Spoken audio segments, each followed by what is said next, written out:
नमस्कार, पद्मेश 24/7 में आपका स्वागत है। मैं हूं अर्चना मिश्रा। सबसे पहले एक नजर आज की हेडलाइंस पर।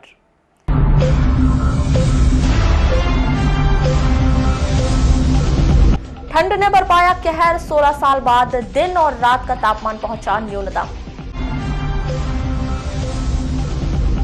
भटेरा चौकी में हटा अतिक्रमण, पोल शिफ्टिंग की शुरू होगी जल्द कार्रवाई। तकनीक में अटकी पोस्ट पेमेंट योजना, 13,000 खातेदारों को हो रही परेशानी। अखिल भारतीय स्वर्ण कप हॉकी प्रतियोगिता, पुणे और बेंगलुरु के बीच खेला जाएगा गुरुवार को खिताबी मुकाबला। 1 वर्ष समर्थन मूल्य के इंतजार में किसानों ने शुरू की भूख हड़ताल, आंदोलन से बेखबर प्रशासन। खाली प्लॉट पर कचरा फेंकने का मामला, एसडीएम ने लगाया 1,000 का जुर्माना। कांग्रेस के 1 साल को बताया भाजपा ने असफल, प्रदेश के लिए बताया चिंताजनक वर्ष। नगरपालिका महात्मा गांधी स्कूल लाइब्रेरी का प्रशासनिक अधिकारियों ने किया निरीक्षण, छात्रों को दी टिप्स। चीता शिकार के आरोपी न्यायालय में पेश, पहुंचे वारा सिवनी उपजेल। और अब खबरें विस्तार से। बीते 4 दिनों से पड़ रही ठंड ने मंगलवार की रात को हड्डियों को कपकपा देने वाला रूप ले लिया है। सर्द हवाओं से न्यूनतम और अधिकतम तापमान सीजन के सबसे निचले स्तर पर आ गया है। बुधवार की सुबह से ही मंगलवार की रात वाली ठंड का असर दिखाई दे रहा था, जिसने पूरे दिन भर लोगों को ठिठुरने पर मजबूर कर दिया है। मौसम विभाग से मिली जानकारी के अनुसार बालाघाट में बीते 16 वर्ष के बाद दिन और रात का तापमान इतने अधिक निचले स्तर पर पहुंच गया, जिसका सीधा असर सुबह सुबह स्कूल जाने वाले छात्रों और उनके परिजनों के साथ साथ शिक्षकों में भी दिखाई दिया। क्या है कि ठंड बहुत ज़्यादा बढ़ गई है, बिल्कुल है। मैं सुबह से आज निकला था, जो मॉर्निंग में स्कूल लगते हैं उन स्कूलों को भी देखा, तो जो छोटे बच्चे हैं हमारे, जो नर्सरी के और प्राथमिक शाला के बच्चे हैं, तो उनको ठंड ज़्यादा लग रही है। तो मैं इस संबंध में जो है आज हमारे जिला शिक्षा अधिकारी महोदय से चर्चा करूंगा और एक पत्र भी, चिट्ठी भी लिखूंगा, क्योंकि हमारा शीतकालीन अवकाश चालू हो रहा है संडे से। इसके लिए हम इंतजार कर रहे थे और 3 दिन 4 दिन स्कूल लग रहा है। यदि ठंड ज़्यादा ही बढ़ गई तो हम जो है सुबह का जो टाइम है वो बदलने के लिए हम अपने डीओ जिला शिक्षा अधिकारी महोदय से निवेदन करेंगे। ठंडी अपना सितम दिखा रही है और नगर पालिका बेरुखी, नतीजा शहर में कहीं भी अलाव चालू नहीं किए गए हैं, जिससे बस यात्री और वाहन चालकों को भारी दिक्कतें हो रही। परेशानी इतनी है कि हर साल क्या था कि नगर पालिका वो करती थी व्यवस्था, अलाव की व्यवस्था करती थी, लकड़ी वगैरह गिराते थे, यात्री वगैरह उसमें आने बैठते थे। इस बार तो कोई व्यवस्था ही नहीं है, ना कोई लकड़ी है ना कुछ नहीं। बेचारे ठंडे में ठिठुरते यात्री बाहर से आए हुए, रात में रहते हैं, रात भर आते बेचारे परेशान रहते हैं। रात में जब गाड़ियों का साधन नहीं रहता तो रात भर कम से कम अंगार जलती थी, अंगार के पास बैठते थे। अब तो वो साधन भी नहीं है। नगर पालिका को क्या है, कम से कम देखना चाहिए थोड़ा सा कि बस स्टैंड में जो यात्री परेशान हो रहे हैं तो कम से कम अलाव वगैरह की व्यवस्था करना चाहिए, जैसे हर साल करते हैं। घर से बाहर निकलने वाले हर व्यक्ति के मन में यही ललक दिखाई दे रही है कि कहीं पर उन्हें इस ठंड से राहत मिल जाए। इसके लिए जहां भी आग दिखाई देती है, लोग कुछ देर रुककर उसके सामने समय बिता लेते हैं। नहीं, ये हम लोग कितने पैसों से लाए हैं। ठंड इतनी ज्यादा है, पूछो मत। अच्छा, कब से बढ़ी है ठंड? 2-3 दिन से ज्यादा ही बढ़ी। 2-3 दिन से। तो क्या होना चाहिए आपके साथ? देखा जा रहा है कि जगह जगह ठंड बहुत ज्यादा है। दुकान आ गई क्या है, बच्चों की स्कूलों में भी टाइम चेंज होना चाहिए। छोटे छोटे बच्चे जाते हैं, कई तबीयत खराब हो सकती है। हर जगह चौक में करवाना चाहिए।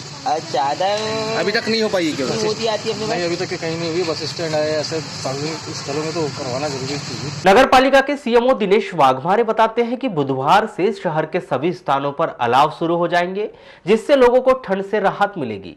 अधिकांश अलाव दिसंबर माह के अंत में शुरू किए जाते हैं, लेकिन इस साल कई वर्षों बाद इतनी अधिक ठंड पड़ रही है। अपने अलाव के जैसे सार्वजनिक स्थल जो होते हैं, जहाँ पब्लिक का आवागमन होता है, बस स्टैंड है, रेलवे स्टेशन है और रिक्शा स्टैंड होते हैं, जहाँ पब्लिक का आवागमन है वहाँ अलाव की व्यवस्था हम करेंगे। क्योंकि अचानक ठंड बढ़ी है कल से ही, तो अलाव की व्यवस्था हमारे द्वारा आज प्रॉपर कर दी जाएगी। हॉस्पिटल, जहाँ पब्लिक का आवागमन, बस स्टैंड, हॉस्पिटल है, रेलवे स्टेशन है, रिक्शा स्टैंड होते हैं, कुछ चौराहे होते हैं जहाँ से लोग रात्रिकालीन में बस के इंतजार में खड़े रहते हैं। पोस्ट ऑफिस के द्वारा ग्रामीण स्तर पर लोगों को सुविधा देने के लिए शुरू की गई पोस्ट पेमेंट बैंक योजना बीते कुछ दिनों से तकनीकी कारणों से बंद पड़ी हुई है। जिससे जिले के 13,000 खाता धारकों को परेशानी का सामना करना पड़ रहा है। मुख्य डाकघर शाखा बालाघाट से मिली जानकारी के अनुसार पोस्ट पेमेंट बैंक में कुल 13,000 खाते खोले गए, जिसमें से 229 डाक शाखाओं में 210 पोस्ट पेमेंट बैंक प्रारंभ हो चुके हैं। लेकिन तकनीकी कारणों से बीते कुछ दिनों से यह योजना पूरी तरह से बंद है, जिससे जल्द ही शुरू कर दिया जाएगा। आपको बता दें कि हालिया दिनों में डाक विभाग के द्वारा दिए गए आंकड़ों के अनुसार पोस्ट पेमेंट बैंक योजना घाटे में चल रही है। इसकी बड़ी वजह लक्ष्य के मुताबिक खाते नहीं खुलना बताया जा रहा है। इसके विपरीत जिले के भीतर पोस्ट पेमेंट बैंक के आंकड़े बेहतर है, बावजूद इसके कि तकनीकी योजना रोड़ा बन गई। शहर के भटेरा चौकी रोड पर जिला प्रशासन और नगर पालिका की संयुक्त कार्रवाई ने मंगलवार को अतिक्रमण हटाने की कार्रवाई की। बुधवार के दिन अतिक्रमण से उपजे मलबे को हटाने का काम चलता रहा। इसके साथ ही सड़क तो चौड़ी दिखाई देने लगी, लेकिन सड़कों के बीचों बीच में बिजली के पोल बेहतर यातायात व्यवस्था के लिए बाधक बन रहे, जिसे देखते हुए नगर पालिका के द्वारा जल्द ही कार्य योजना तैयार कर पोल शिफ्टिंग की योजना बनाई जा रही है। नहीं, पोल शिफ्टिंग के लिए चूँकि अभी थोड़ी देर पहले मैंने बात किया है कि नालियाँ भी जो है लाल निशान की जो चिन्हित जगह से हमने तोड़ा, नालियाँ उसके किनारे से हम लोग बनाएंगे और ट्रांसफार्मर पोल इलेक्ट्रिक के जो लगे हैं उसके लिए भी एस्टीमेट का आकलन के लिए मैंने बात किया है, उसमें कितना एस्टीमेट लगेगा, शिफ्ट करनी है, कार्रवाई करनी है। सर कब से चालू हो जाएगी सर कार्रवाई? अब चूँकि कल ही अतिक्रमण टूटा है, अब इसकी कार्य योजना और फंड की व्यवस्था प्रॉपर देखते हुए उसी अनुरूप काम करेंगे, लेकिन काम करेंगे। सर सड़क काफ़ी चौड़ीकरण हुई है अभी, और किस तरीके का वहाँ पे तैयार किया जा रहा है सर? अभी तो हम साइड में चिन्हित लाल निशान तक नाली ले जाएंगे और फिर जैसी व्यवस्था नगर पालिका की वित्तीय स्थिति की होगी उस हिसाब से रोड को और चौड़ी करेंगे। आपको बता दें कि वर्षों पूर्व तक भटेरा चौकी की सड़क की चौड़ाई कम थी। सड़क की बाजू में बिजली विभाग द्वारा पोल लगा दिए गए और स्थानीय जनों ने पोल तक अतिक्रमण कर लिया। अतिक्रमण टूटा तो अब इन पोलों को सड़क के अंतिम छोर पर लगाने का कार्य किया जाएगा, वरना कुछ दिन बाद हो सकता है कि अतिक्रमणकारी फिर से अतिक्रमण का मकड़जाल फैलाना शुरू कर दे, जो शहर के अन्य सड़कों पर दिखाई देने लगा है। बुधवार को पटवारी संघ के द्वारा जिला प्रशासन को ज्ञापन सौंपा गया, जिसने अपनी परेशानियां कुछ इस तरह से बताई। पटवारियों ने बताया कि मध्य प्रदेश शासन के द्वारा वर्तमान समय में गिरदावरी मतलब खेत में लगी फसल का सर्वे कर शासन को भेजना है। इस काम को करने के जिले भर के पटवारियों को परेशानियों का सामना करना पड़ रहा है। इसकी बड़ी वजह यह है कि वर्तमान समय में अधिकांश किसानों की मिसाई का कार्य पूर्ण हो चुका है। उन्होंने रबी की फसल के रूप में गेहूं, चना, धान कुछ भी नहीं लगाया है, जिससे खेत खाली पड़े हुए हैं। गिरदावरी का काम कर दिया गया तो शासन खुश हो तो जाएगा, लेकिन आगामी दिनों में किसान उनकी शिकायत करेंगे कि उनके उपजाऊ जमीन को पटवारियों ने रबी के लिए पड़त बता दिया। कलेक्टर साहब का ज्ञापन देंगे क्योंकि गिरदावरी का जो कार्य है गवर्नमेंट ने महीने में 15 दिसंबर से 30 दिसंबर के बीच में करना है, परंतु ये हमारे जिले में संभव नहीं है क्योंकि हमारे यहाँ जो है कि वर्षा लेट हुई और ऊपर से क्या है किसानों का भी धान का पूंजना समेट रहे हैं। दूसरे हमारे यहाँ पे अब धान की फसल रबी भी लगने लगी। जो हमारे यहाँ के किसान प्राय जो है जनवरी महीने में लास्ट हफ्ते तक करते हैं और गवर्नमेंट के निर्देशानुसार अगर हम अभी 30 दिसंबर तक गिरदावरी करते हैं तो हमको खेतों में जब हमारे पटवारी जा रहे हैं तो वहाँ पड़त मिल रही है, क्योंकि वो भी लगाने वाले नहीं, जनवरी माह में लगाएंगे। और हम अगर आज पड़त डाल देते हैं तो कल किसान जब पंजीयन के लिए जाएगा और जब वहाँ पर धान और गेहूँ उसकी जगह गेहूँ, चना और धान लगा देगा तो वो तो बाद में जाके पटवारी पर दोषारोपण कर देगा कि साहब पटवारी ने मेरी फसल में जो है पड़त डाल दिया। तो हमारी स्थिति तो ऐसी तो होगी कि जैसे तरबूजा और खरबूजा जैसे कि अगर चाहे उस पर चाकू गिरे या चाकू पे खरबूजा गिरे, कटना खरबूजा का ही है। अभी अगर नहीं करते हैं तो अधिकारी नुकसान कर देगा और कर देंगे तो कल किसान हमारे पीछे पड़ जाएगा।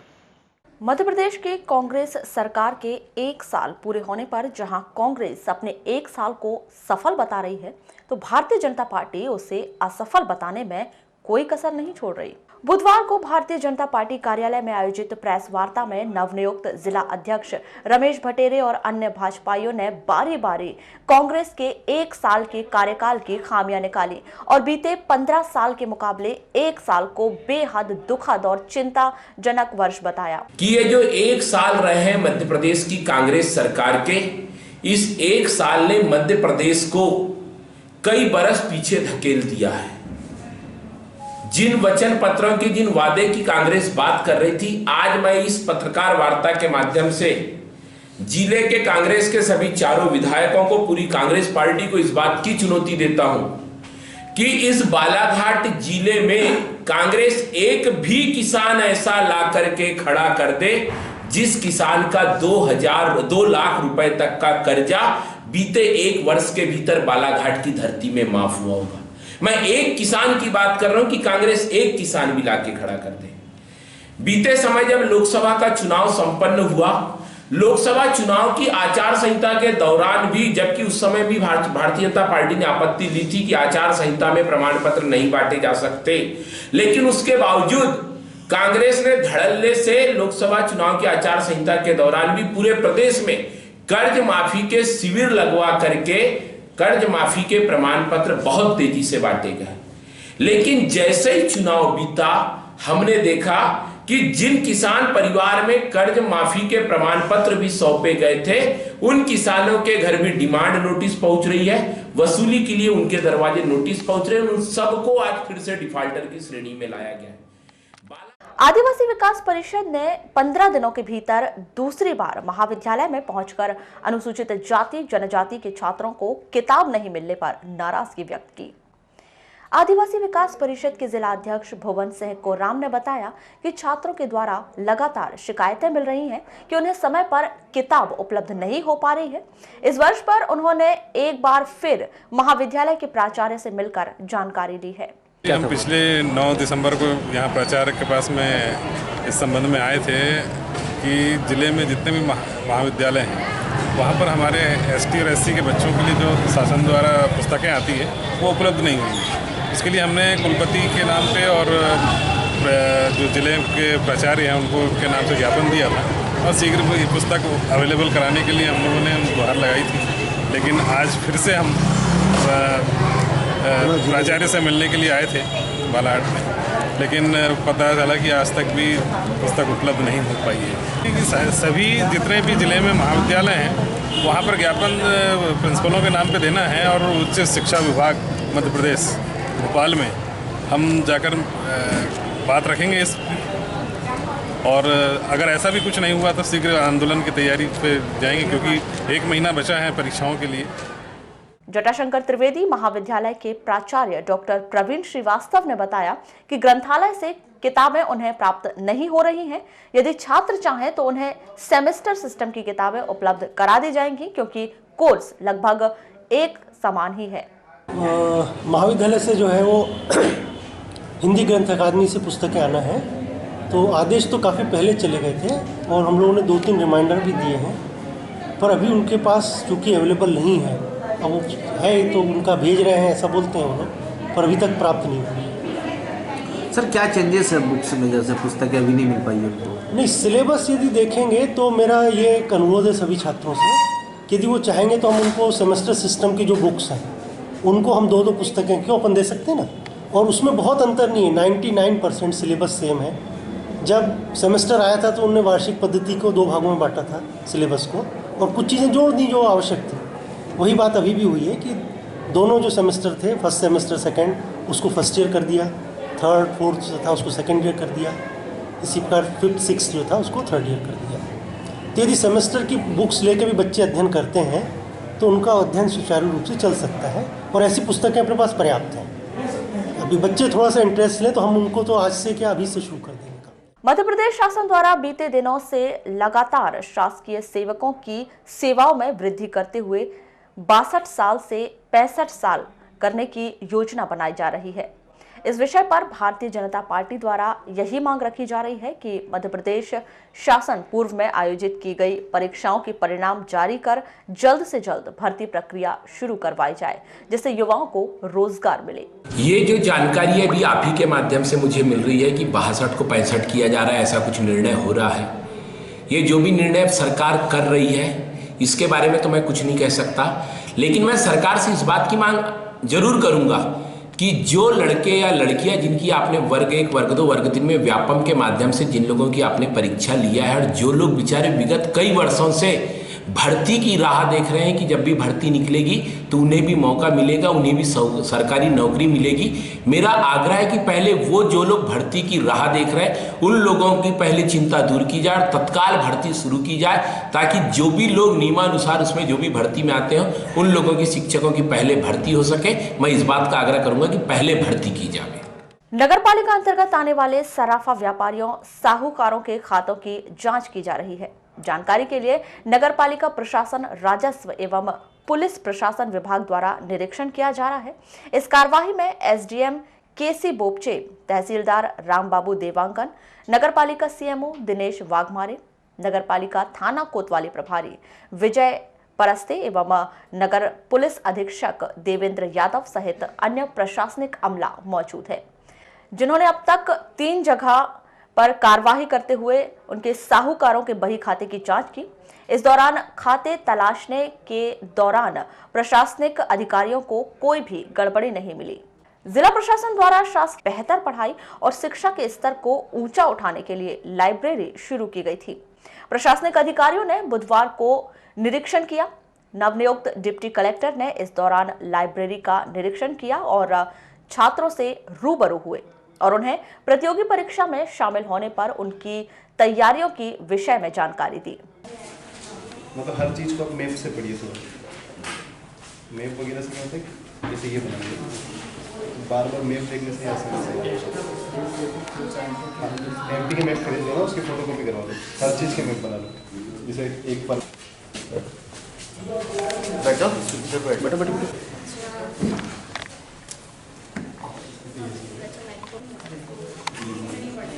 ये नोट्स में कुछ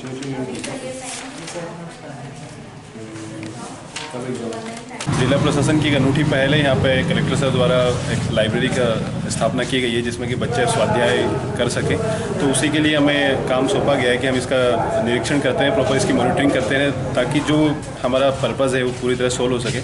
निरीक्षण में सारी सिचुएशन जो भी कंडीशंस थी यहाँ पे फुलफिल हो रही है, स्टाफ भी अवेलेबल है, बच्चे भी आ रहे हैं, और भी जो जो उनकी दिक्कतें आएंगी उनको सोल्व करने की कोशिश करेंगे। हमारा प्रयास ये है कि अगर हमने लाइब्रेरी बनाई है तो पूरे टाइम बच्चे इसमें रहें, ज़्यादा से ज़्यादा इसका यूटिलाइज़ करें। पहले लाइब्रेरी 2 शिफ्ट में होती थी, लेकिन हमने अभी उसको पूरे टाइम यानी कि 9 से 7 चलाने के लिए उसको कंटिन्यूसली ये हमने डायरेक्शन दिए हैं। और हम आग्रह कर रहे हैं और भी बच्चों से क्या आएँ, ज़्यादा से ज़्यादा रजिस्ट्रेशन करवाएं और इस फैसिलिटी का लाभ लें। सर कहाँ के बच्चे इस लाइब्रेरी में? बालाघाट, मेन तो बालाघाट के हैं और आसपास के जो भी तहसील वगैरह हैं, यहाँ से जहाँ से कि बस की कनेक्टिविटी वगैरह अच्छी है, वहाँ से भी बच्चे आते हैं यहाँ पे। सर क्या जिला प्रशासन की मंशा के साथ तहसीलों में भी खोला जाए ऐसे कुछ लाइब्रेरी वगैरह? हाँ, अगर ये मॉडल एक ट्रायल के रूप में है, ये सक्सेसफुल अगर रहता है तो जहाँ पे भी जिस तरह की डिमांड है, जहाँ पे भी और पॉसिबल हो जहाँ पे, वहाँ पे इस तरह के प्रयास किए जाएंगे। पहले तो यहाँ पे भी फैसिलिटी बढ़ाने की है। ये जो मध्य प्रदेश विज्ञान एवं प्रौद्योगिकी परिषद भोपाल द्वारा 22 दिसंबर को गणित दिवस के अवसर पर 16 दिसंबर से 22 दिसंबर के बीच गणित सप्ताह के दिवस के रूप में मनाया जा रहा है। प्रतिभा उन्नयन में गणित की भूमिका और भारतीय मनुष्य के प्रतीक श्रीनिवास रामानुज की देन गणित और उनके द्वारा बताए गए गणित के सवाल और अन्य बातों को ध्यान रखते हुए महाविद्यालय में गणित के छात्रों द्वारा प्रदर्शनी और विविध कलाकारियों का आयोजन किया जा रहा है। और सेमेस्टर वाली जो है तो ये होगा कि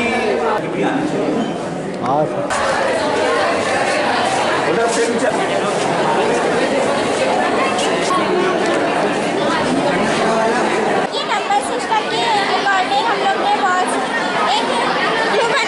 बॉस के अकॉर्डिंग हम लोग किस तरह से नंबर्स को डिफाइन कर सकते हैं, मैथ्स को किस तरह से हम अपने डेली लाइफ में यूज कर सकते हैं। एंड जिस तरह से हम मॉर्निंग उठते हैं तो सबसे पहले वॉच को देखते हैं, तो हमारे डेली लाइफ में गणित का कितना इम्पोर्टेंस है, ये हमारा मेन मकसद है इसको बनाने का। एंड इसी के साथ हम लोग इसमें ऐड करेंगे एंगल्स, ट्रायंगल्स, जो कि हम लोग ये बता रहे हैं कि हम लोग जो आकृति बनाते हैं वो मैथ्स से कितना कंटेंट करता है। 22 दिसंबर हमारा राष्ट्रीय गणित दिवस होता है और ये हमारे प्रसिद्ध विश्वविख्यात गणितज्ञ श्रीनिवास रामानुजम जी के जन्म दिवस के अवसर पर मनाया जाता है। इस वर्ष मैपकास्ट यानी मध्य प्रदेश विज्ञान एवं प्रौद्योगिकी परिषद भोपाल के द्वारा और उच्च शिक्षा विभाग के संयुक्त तत्वावधान में हम लोगों ने रामानुजन सप्ताह और राष्ट्रीय गणित दिवस मनाने का यहाँ पर आयोजन किया हुआ है। सर, क्या मकसद है इस आयोजन को लेकर के, क्या क्या कार्यक्रम? ये हमारा 16 तारीख से लेकर के 22 तारीख तक आयोजित है। हमारा मकसद ये है कि बच्चों में गणित की समझ, और इसीलिए सारे विषयों में बच्चों में बहुत ही सरलता से उसको ग्रहण कर सकें और समझ सकें, इसके लिए ये आयोजन किया गया है। जैसा कि अपन जानते हैं, वे बच्चे जो मूलतः गणित के प्रति जिनका लगाव रहता है उसको समझते हैं और उससे दूर नहीं भागते, ऐसे बच्चे सदैव दूसरे विषयों में भी उनकी रुचि बढ़ती है और वे काफ़ी। बालाघाट एसडीएम केसी बोपचे ने नगरीय क्षेत्र बालाघाट से लगी ग्राम पंचायत कोसमी के निवासियों पर खाली प्लॉट पर कचरा फैलाने के मामले में 1000 रुपए का जुर्माना लगाया है। कोसमी स्थित खाली प्लॉट के भूस्वामी सरोज खरे, विकृष्ण रंजन, शशि, अजिता, नितिन व रूपा के नाम से दर्ज है। इसी खाली प्लॉट एवं उसके सामने की शासकीय सड़क पर स्थानीय ग्रामीणों एवं व्यापारियों द्वारा कचरा फेंका जाता है, जिसके कारण आसपास के क्षेत्र में बीमारी फैलने का अंदेशा बना रहता है और इससे स्वच्छता के कार्य में अवरोध हो रहा है। इन्हीं तथ्यों को देखते हुए खाली प्लॉट के भूमि स्वामी सरोज खरे, वी कृष्ण रंजन, शशि, अजिता, नितिन और रूपा पर 1000 रुपए का जुर्माना लगाया गया है। इन लोगों को शीघ्र जुर्माना जमा करने कहा गया है और कहा गया है कि वे अपने नाम की भूमि पर कचरा न फैलने दें और स्वच्छता के उद्देश्य में बाधा न बनने दें। लांजी नगर के मां गायत्री मंदिर शक्तिपीठ में प्रतिमाओं की प्राण प्रतिष्ठा के 38 वर्ष पूर्ण होने पर अखिल विश्व गायत्री परिवार शक्तिपीठ लांजी द्वारा 18 दिसंबर को विविध संस्कारों के साथ 39वां स्थापना दिवस उत्सव मनाया गया। इसी के उपलक्ष्य में 18 दिसंबर को पूरे दिन विविध कार्यक्रमों का आयोजन कर गायत्री परिवार से जुड़े भक्तजनों ने अपने गुरुदेव का पुण्य स्मरण कर उनके बताए हुए मार्गों पर चलने का संकल्प लिया। इस अवसर पर 3 कुंडीय गायत्री महायज्ञ में उपस्थित लोगों ने सामूहिक रूप से भाग लेकर आहुतियां डाली।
लालबर्रा मुख्यालय से लगभग 12 किलोमीटर दूर स्थित ग्राम पंचायत मोहगांव के ग्रामीणों ने स्थानीय जनपद सदस्य ईशुलाल दमाहे व ग्राम पंचायत सरपंच अरविंद मर्सकोले के नेतृत्व में 18 दिसंबर को लालबर्रा मुख्यालय पहुंचकर तहसीलदार इंद्रसेन तुमराली, जनपद पंचायत मुख्य कार्यपालन अधिकारी गौरीशंकर डहरिया व थाना प्रभारी मनशाराम रोमड़े को ज्ञापन सौंपकर रेत का अवैध परिवहन रोकने की मांग की गई। ग्रामीणों ने बताया कि ग्राम पंचायत मोहगांव के अंतर्गत मोहगांव सर्राटी नदी घाट व खोंगाटोला नदी घाट से निरंतर रेत का अवैध तरीके से परिवहन किया जा रहा है एवं जीवनदायिनी सर्राटी नदी को रेत माफिया अपनी स्वार्थ पूर्ति के लिए खोखला कर रहे हैं, जिससे पर्यावरण पर विपरीत प्रभाव पड़ रहा है।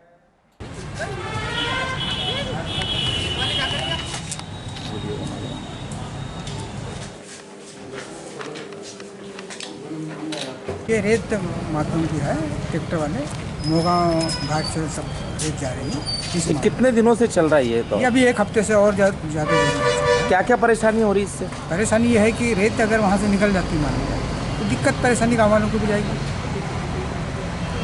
स्वीकृत नहीं है, अवैध रूप से हो रहा है। अवैध रूप से हो रहा है। ठीक है, रेत माफिया तो ऐसे है कि गाड़ी चढ़ा हावी हो जाता है। हावी हो जाता है। अब आप क्या चाह रहे हैं? मैं यही चाह रहा हूँ कि शासन प्रशासन से इस पर रोक लगाए। आपके साथ पूरा ज्ञापन सौंपने के दौरान तहसीलदार इंद्रसेन तुमराली के द्वारा ग्रामीणों को अवैध रेत परिवहन कर्ताओं के खिलाफ उचित कार्यवाही किए जाने हेतु आश्वस्त किया गया।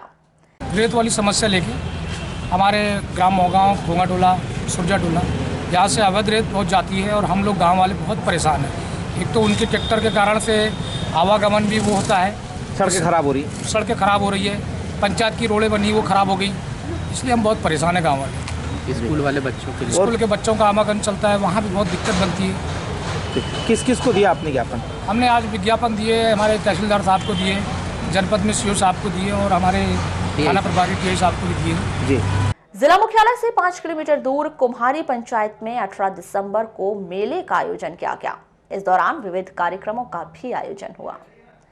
बालाघाट, सिवनी सहित अन्य जिलों से पहलवानों ने अपने दांव पैंच दिखाए और दंगल जीता। इस दौरान बड़ी संख्या में ग्रामीण और बालाघाट से लोग कुश्ती देखने पहुंचे।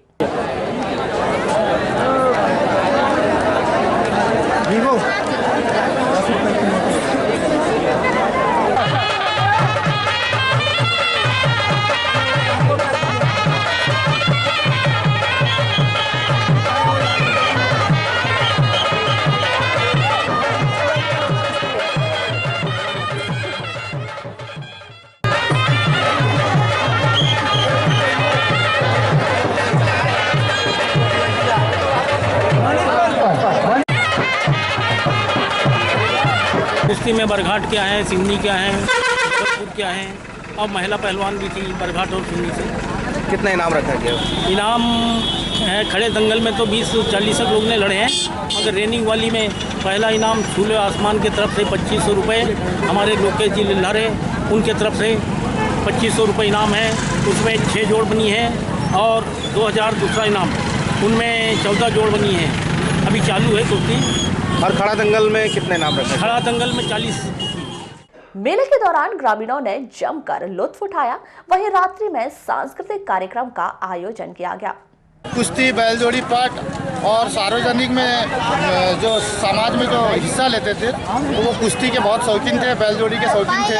तो उन्हीं की यादगार में जो है यहाँ पे दंगल का भी कार्यक्रम रखा जाता है और रात्रि में भी मेला रखा जाता है, प्रोग्राम होता है और उन्हीं की यादगार में ये मेले का आयोजन किया गया।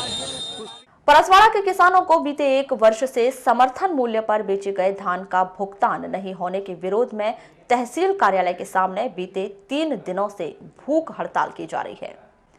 इससे पूर्व किसानों द्वारा बैलगाड़ी रैली निकालकर आंदोलन किया गया था और उग्र आंदोलन भूख हड़ताल की चेतावनी दी गई थी।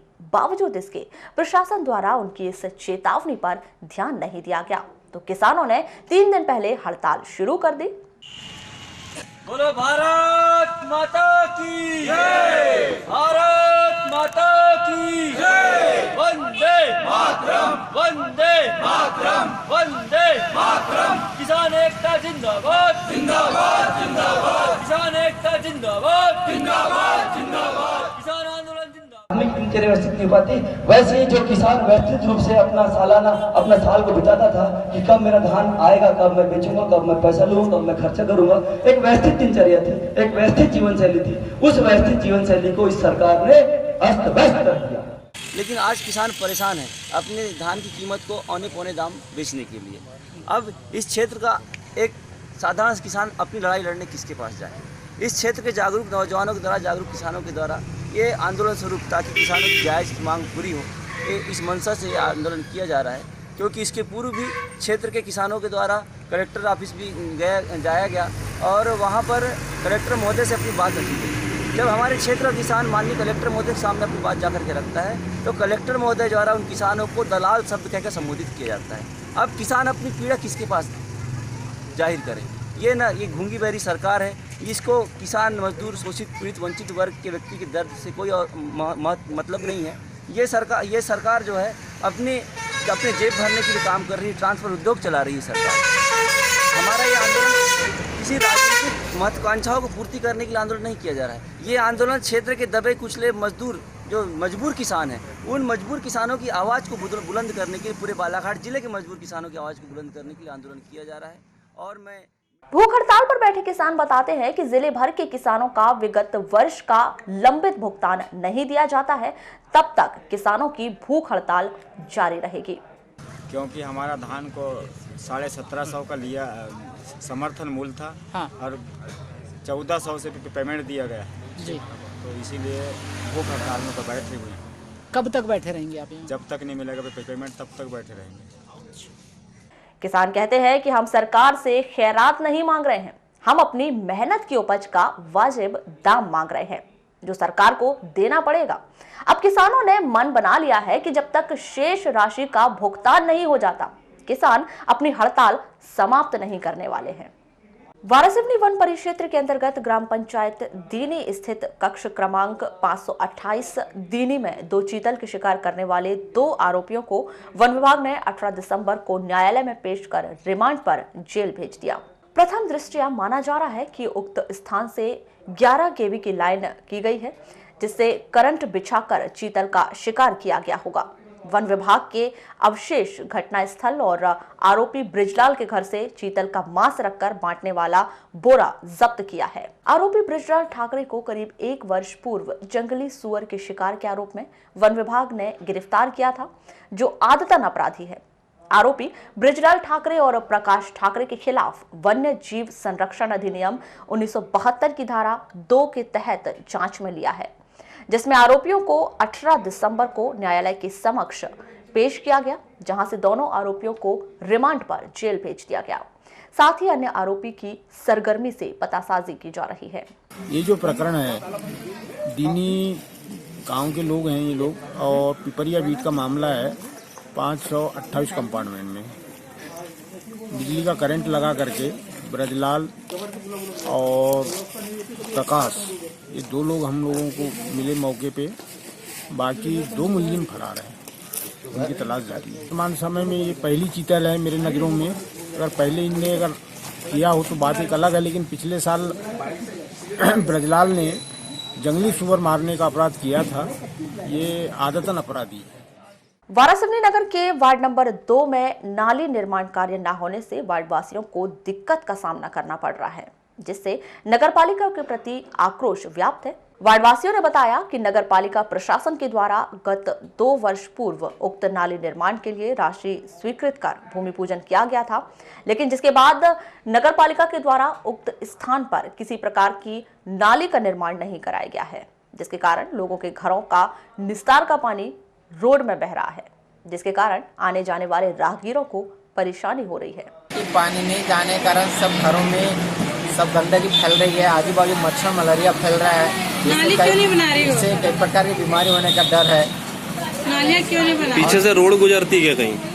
हाँ, पीछे से रोड गई है ना, पीछे के साइड में रोड गई है, जिससे आम पब्लिक जाती हुई है। जैसे बच्चों के जाते स्कूल के, आइडल पब्लिक स्कूल जाते हैं, जिससे गंदापन होने का कई बीमारियों पे वो पानी से कई बच्चों को बीमारी होने की संभावना है। और नाली का भूमि पूजन हुआ था, कुछ भूमि पूजन हो चुका है एक बार, एक बार आके भूमि पूजन किए हैं। इसके बाद किसी प्रकार की समस्या का कोई निदान नहीं हो पा रहा है। साल से मैं लगभग इस नाली के लिए लड़ाई लड़ रहा हूँ नगर पालिका से, लेकिन इस पर कोई आज तक कोई ध्यान नहीं दिया गया। 2 बार इसका भूमि पूजन हो चुका है। अब ये आए दिन ये गंदा पानी पूरा रोड पे आता है। यहाँ से स्कूल के बच्चे और वार्डवासी रोज़ सुबह शाम अपने नहा धो के सुबेरे अपने कार्य को जाते हैं, जिससे गंदा पानी का सामना करना पड़ता है। इससे बीमारियाँ हो रही है। मैंने यहाँ पे 2-3 बार नाली भी खुदवाया, कच्ची नाली, लेकिन इसे पूर दिया जाता है और इस पर नगर पालिका कोई ध्यान नहीं दे रही है, जिससे पार्षद पे कई दिन आए दिन टिप्पणी की जा रही है कि पार्षद ध्यान नहीं देता, पार्षद ध्यान नहीं देता। इस पे नगर पालिका की नाकामी मेरा मानना। वारासिवनी नगर पालिका परिषद एवं स्नेह महिला मंडल के संयुक्त तत्वाधान में पॉलीथिन मुक्त वारासिवनी को लेकर एक मुहिम के तहत जागरूकता रैली का आयोजन किया गया। यह आयोजन नगर पालिका अध्यक्ष विवेक पटेल, पार्षद विक्की एडे, संदीप मिश्रा एवं स्नेह महिला मंडल सदस्यों की उपस्थिति में प्रारंभ किया गया, जिसमें स्थानीय नगर पालिका परिषद वारासिवनी से जागरूकता रैली निकाली गई, जो नगर के विभिन्न चौक चौराहों का भ्रमण करते हुए वापस नगर पालिका पहुंची, जहां पर रैली का समापन किया गया। रैली के दौरान बैनर, पोस्टर, पेंटिंग के साथ ही दुकानों में जाकर दुकानदारों को पॉलीथीन का उपयोग न करने समझाइश देते हुए जागरूक किया गया, जिससे कि वारासिवनी पॉलीथीन मुक्त हो सके। स्नेह महिला मंडल के सदस्यों ने बताया कि लोग अपनी थोड़ी सी सुविधा के लिए पॉलीथीन और प्लास्टिक से निर्मित वस्तुओं का उपयोग कर रहे हैं, जो कि पर्यावरण के लिए सही नहीं है। वारासिवनी को पूर्णतः प्लास्टिक मुक्त किए जाने के आपका सहयोग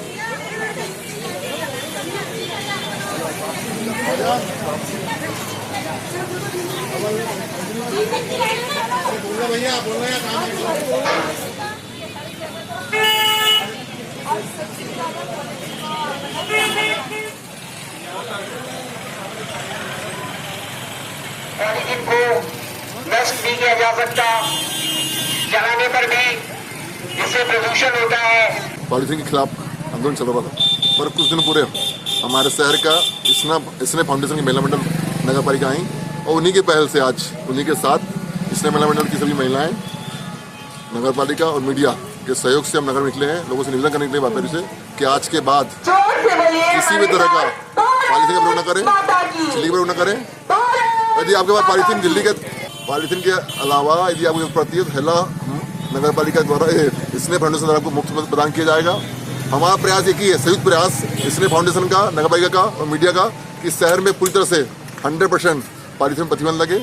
लालबर्रा जनपद पंचायत के सभा कक्ष में 18 दिसंबर को सचिवों व रोजगार सहायकों की समीक्षा बैठक आयोजित की गई। यह बैठक जनपद पंचायत मुख्य कार्यपालन अधिकारी गौरीशंकर डहरिया की प्रमुख उपस्थिति में संपन्न हुई।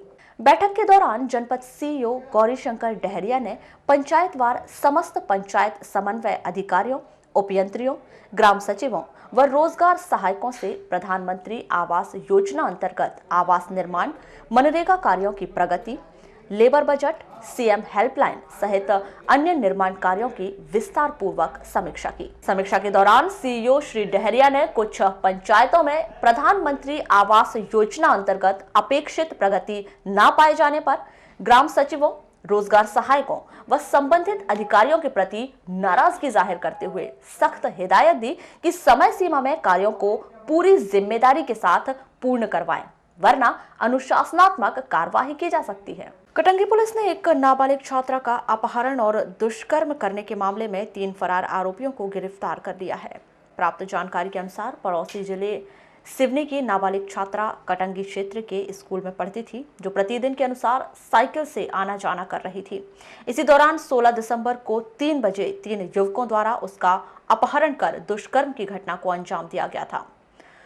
पुलिस द्वारा पीड़िता की शिकायत पर दिलीप राउत और उसके 2 साथी राहुल नेवारे और अनिल पंचवाहे को टेकाड़ी कालीमाटी से गिरफ्तार कर जेल भेजा गया। स्थानीय बस स्टैंड में बस छूटने के समय को लेकर बस के कर्मचारियों में आए दिन विवाद की स्थिति निर्मित होती रहती है। 17 दिसंबर को बस छूटने के समय को लेकर एक बार फिर विवाद की स्थिति निर्मित हुई, जिसमें कंडक्टर की अन्य बस एजेंट सहित 3 लोगों की जमकर पिटाई कर दी। जानकारी के अनुसार नंदन बस कंडक्टर का अरी रोडवेज के एजेंट से विवाद हुआ, जिसमें अरी रोडवेज के एजेंट ने 2 लोगों के साथ मिलकर कंडक्टर की जमकर पिटाई कर दी। पद्मेश वॉलीबॉल एकेडमी में प्रशिक्षण प्राप्त करने वाले खिलाड़ी आगामी दिनों में छत्तीसगढ़ के कोरिया में आयोजित वॉलीबॉल प्रतियोगिता में हिस्सा लेंगे।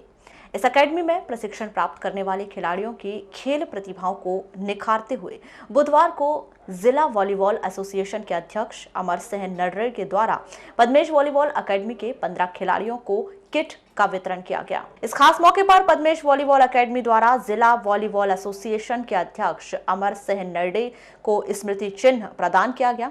आयोजित कार्यक्रम के संदर्भ में की गई चर्चा के दौरान जिला वॉलीबॉल एसोसिएशन के अध्यक्ष अमर सिंह नरडे ने आगे भी खिलाड़ियों की हर संभव मदद किए जाने की बात कही है। आज वॉलीबॉल परिवार की तरफ से हमारे पद्मेश जी ने जो वॉलीबॉल एकेडमी जो बनाई है और जो हमारे तोमर जी, हमारे अनिल जी और सारे हमारे परिवार के जितने भी खिलाड़ी हैं, ये बहुत मेहनत कर रहे हैं बच्चे, और अभी छत्तीसगढ़ कोरिया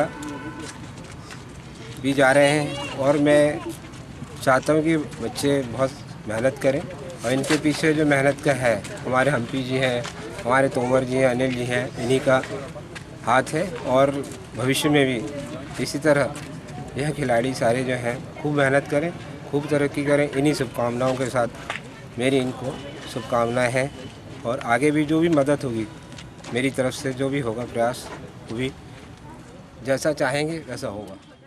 पड़ोसी राज्य महाराष्ट्र के जालना में अंतरराज्यीय गिल्ली डंडा प्रतियोगिता का आयोजन किया गया है, जिसमें मध्य प्रदेश गिल्ली डंडा एसोसिएशन की टीम में शामिल बालाघाट के 16 खिलाड़ी हिस्सा लेंगे। 31 दिसंबर से 1 जनवरी तक आयोजित 2 दिवसीय अंतरराज्यीय गिल्ली डंडा प्रतियोगिता में 8 राज्यों की टीमें हिस्सा लेंगी, जहां नेशनल गिल्ली डंडा की टीम का गठन किया जाएगा, जिसके बाद गठित नेशनल टीम विदेशों में आयोजित अंतरराष्ट्रीय प्रतियोगिता में हिस्सा लेंगी। महाराष्ट्र में आयोजित अंतरराज्यीय प्रतियोगिता में भाग लेने के लिए मध्य प्रदेश के खिलाड़ियों की टीम 29 दिसंबर को महाराष्ट्र जालना के लिए रवाना होगी। मैं यहाँ 2017-18 से गिल्ली डंडा नेशनल हुआ था, जहाँ से सिलेक्शन हुआ अपना नेपाल के लिए। वहाँ अपना 2 देश के साथ मैच हुआ, और फाइनल अपना बांग्लादेश के साथ हुआ, जहाँ से अपन बांग्लादेश को हराए और जीत के वापस आए। कैसे कुछ तैयारी की थी उस दौरान आपने? वो तो जन्म से ही खेलते हैं गिल्ली डंडा, और सर हमारे हार्दिक सर और थोड़ा बहुत सहयोग दिए। इस अवसर पर मध्य प्रदेश गिल्ली डंडा एसोसिएशन के अध्यक्ष अनिल धुवारे ने बुधवार को चयनित सभी खिलाड़ियों से मुलाकात कर उनकी हौसला अफजाई की। साथ ही अंतर्राष्ट्रीय प्रतियोगिताओं में शामिल होने की आशा करते हुए उन्हें शुभकामनाएं दी। 1 तारीख से महाराष्ट्र में जालना में all India gilli danda tournament, national tournament हो रहा है, जिसमें मध्य प्रदेश की टीम पार्टिसिपेट कर रही है। हमारे 16 खिलाड़ी 29 तारीख को जालना के लिए रवाना होंगे, और वहाँ से फिर फॉरेन टूर जहाँ सिलेक्शन होगा इनका, फिर वहाँ से इंडिया टीम बन करके बाहर फॉरेन में जाएगी। तो हमारे 16 अभी डिस्ट्रिक्ट लेवल का टूर्नामेंट लालगोरा में आयोजित हो रहा है। लालगोरा से टीम एकदम चयन हो करके 16 प्लेयर 29 तारीख को शाम को यहाँ से रवाना होंगे। 43वीं नारायण सिंह अखिल भारतीय स्वर्ण कप हॉकी प्रतियोगिता में गुरुवार को पुणे और बेंगलुरु के बीच खिताबी मुकाबला खेला जाएगा। इससे पहले बुधवार को खेले गए सेमीफाइनल मुकाबले में पुणे में करमपुर पर शानदार जीतकर फाइनल में स्थान पक्का किया, तो वहीं दूसरे मैच में बेंगलुरु ने करनाल पर रोमांचक और संघर्षपूर्ण जीत दर्ज कर फाइनल में स्थान पक्का किया। बाकी सेमीफाइनल मुकाबले में मुख्य अतिथि के रूप में कोऑपरेटिव बैंक के प्रशासक उदय सिंह नगपुरे, भाजपा उपाध्यक्ष अभय सेठिया, वरिष्ठ कांग्रेसी सुशील पालीवाल, नेहरू स्पोर्टिंग क्लब के संरक्षक ज्ञानचंद बाफना, ऋषभ वैद्य मुख्य अतिथि के रूप में उपस्थित रहे। गुरुवार को दोपहर 2:30 बजे से फाइनल मुकाबला खेला जाएगा। इस दौरान बड़ी संख्या में हॉकी प्रेमियों के पहुंचने की उम्मीद लगाई जा रही है।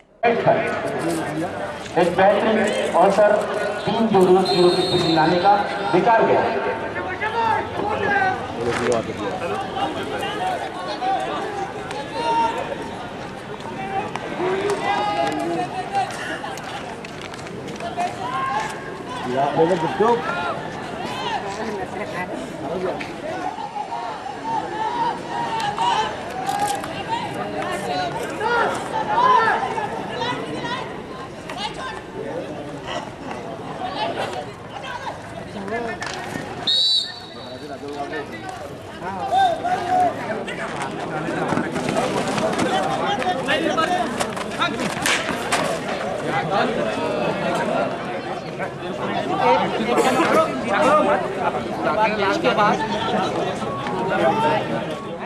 बुलेटिन के अंत में एक बार फिर नजर डालते हैं आज की हेडलाइंस पर।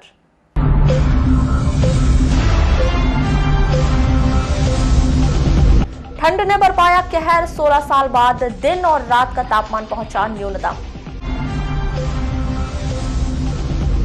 भटेरा चौकी में हटा अतिक्रमण, पोल शिफ्टिंग की शुरू होगी जल्द कार्यवाही। तकनीक में अटकी पोस्ट पेमेंट योजना, 13,000 खातेदारों को हो रही परेशानी। अखिल भारतीय स्वर्ण कप हॉकी प्रतियोगिता, पुणे और बेंगलुरु के बीच खेला जाएगा गुरुवार को खिताबी मुकाबला। 1 वर्ष समर्थन मूल्य के इंतजार में किसानों ने शुरू की भूख हड़ताल, आंदोलन से बेखबर प्रशासन।